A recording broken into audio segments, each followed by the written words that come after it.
और केंद्रीय मंत्री किरेन रिजिजू इस वक्त प्रेस कॉन्फ्रेंस कर रहे हैं। आइए सीधे चलते हैं। हर साल अरुणाचल प्रदेश से बारात जाते हैं।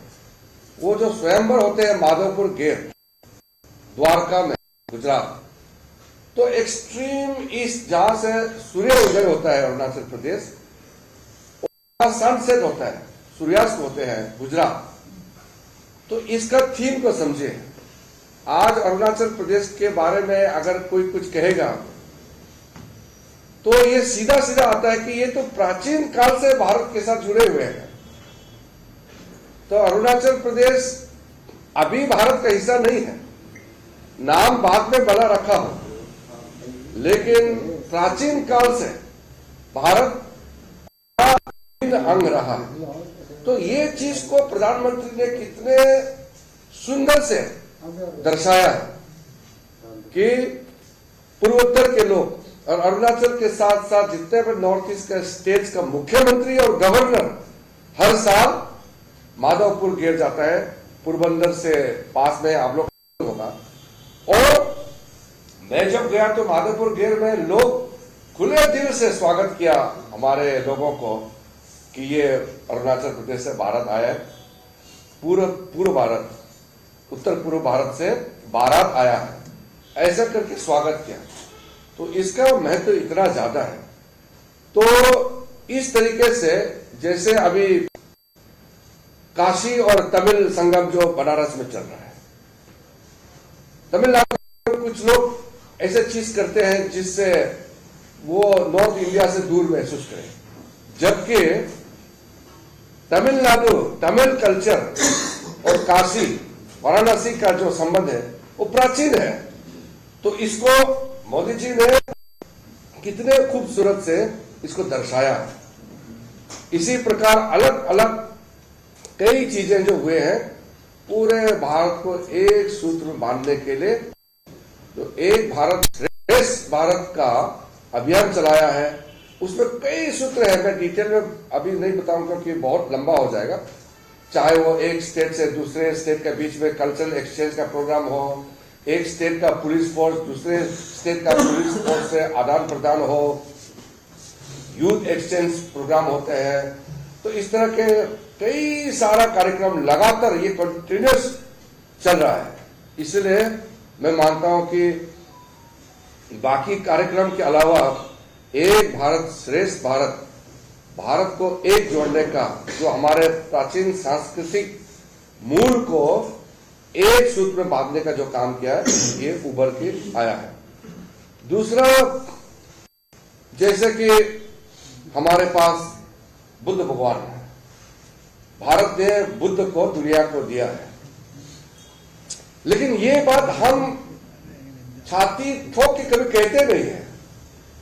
आज पूरे के पूरे दक्षिण एशिया, श्रीलंका से लेकर के बर्मा से, म्यांमार से लेकर के थाईलैंड, इंडोनेशिया का जो ऊपर भाग जितने भी है, जैसे कंबोडिया है, लाओस है, वियतनाम है, वहां से कोरिया, जापान, चीन, मंगोलिया, रशिया, खालमोकिया तक, और वेस्टर्न वर्ल्ड में बुद्धिज्म का इतना बड़ा।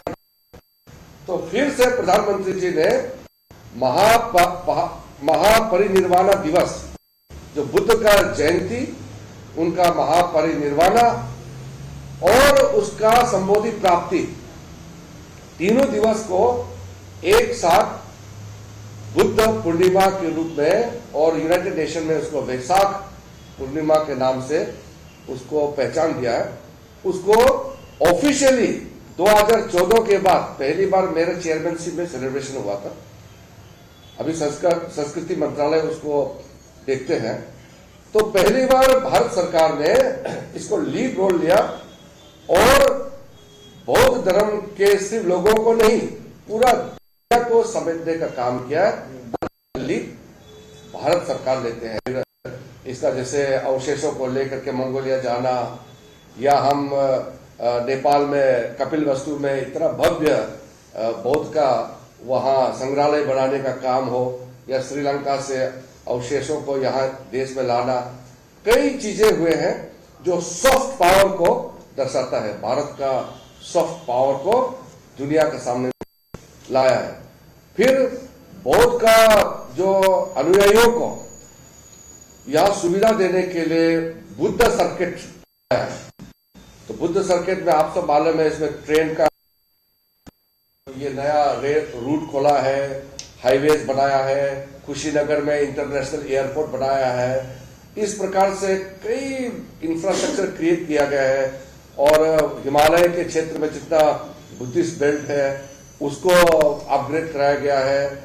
फिर डॉक्टर बाबा साहेब भीमराव अंबेडकर का में जो कार्यक्रम हमने चलाया है, लंदन में जहां अंबेडकर जी रहते थे, वकालत करते समय बैरिस्टर कर रहे थे, उस घर को खरीद लिया है, खरीद के उसमें संग्रहालय बनाया है, म्यूजियम बनाया है। तो इस तरह का जो काम हुए हैं उसको हम भूलना नहीं।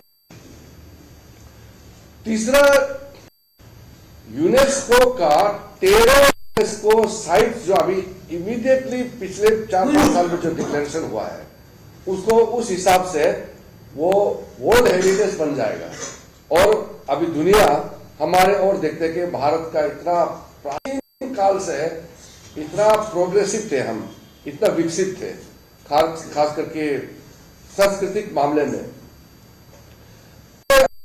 देखिए, आदिवासियों को, मैं पहला लॉ मिनिस्टर हूं इस देश का जो ट्राइबल है। बाबा साहब अंबेडकर इस देश का पहला लॉ मिनिस्टर बने। वो सब जानते हैं वो कितना बड़ा ज्ञानी थे। वो हमारे संविधान का आर्किटेक्ट है और वो अनुसूचित जाति से बिलोंग करते हैं। तो 75 साल बाद फिर एक ट्राइबल लॉ मिनिस्टर बना। तो इसके पीछे आप देखिए प्रधानमंत्री जी का सोच को।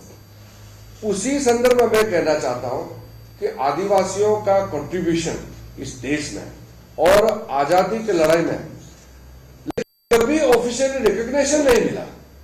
तो पहली बार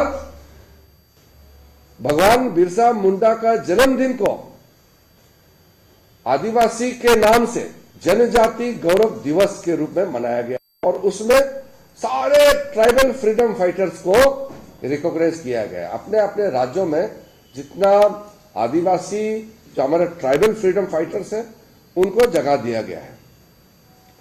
तो इस प्रकार से जो काम हुआ, उसके अलावा राम मंदिर का निर्माण जिस हिसाब से चल रहा है, काशी विश्वनाथ कॉरिडोर जो बना है, 4 धाम जो बने हैं, कई ऐसे चीज बनाए जो पहले कल्पना भी नहीं कर सकते थे कि इतना हमारा कल्चरल रिवाइवल होगा। हमारा हेरिटेज, भारत का हेरिटेज इस स्तर पर रिवाइवल होगा, ये किसी ने सोचा नहीं है।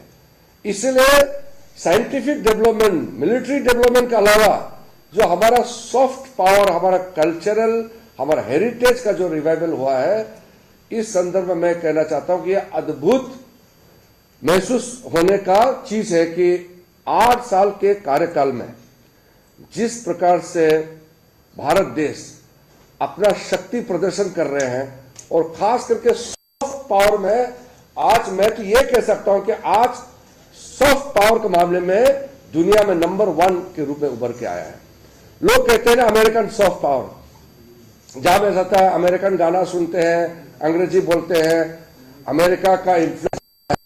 तो ये अमेरिकन इन्फ्लुएंस जो है ये सिर्फ उसका मिलिट्री इन्फ्लुएंस नहीं था, उनका सॉफ्ट पावर था, उनका कल्चरल इन्फ्लुएंस हुआ है। लेकिन आज जो भारत का इन्फ्लुएंस है, आप देखिए दिवाली जब होते हैं पूरा दुनिया में दिवाली मनाते हैं, अमेरिका के राष्ट्रपति भी दिवाली मनाते हैं, जापान के प्रधानमंत्री, ब्रिटेन के प्रधानमंत्री, ऑस्ट्रेलिया का प्रधानमंत्री, या जब होली होते हैं तो उसका भी वहां जिक्र होता है। इंडिया का जो बड़ा बड़ा फेस्टिवल होते हैं, इंडिया का कोई भी इवेंट होते हैं, आज दुनिया में उसका सेलिब्रेशन होता है। आपने देखा होगा, आप लोग सब सीनियर जर्नलिस्ट हैं, मैंने भी देखा, मैं 155 देश घुमा हुआ हूं। मंत्री बनने से पहले मैं 155 देश घुमा हुआ हूं।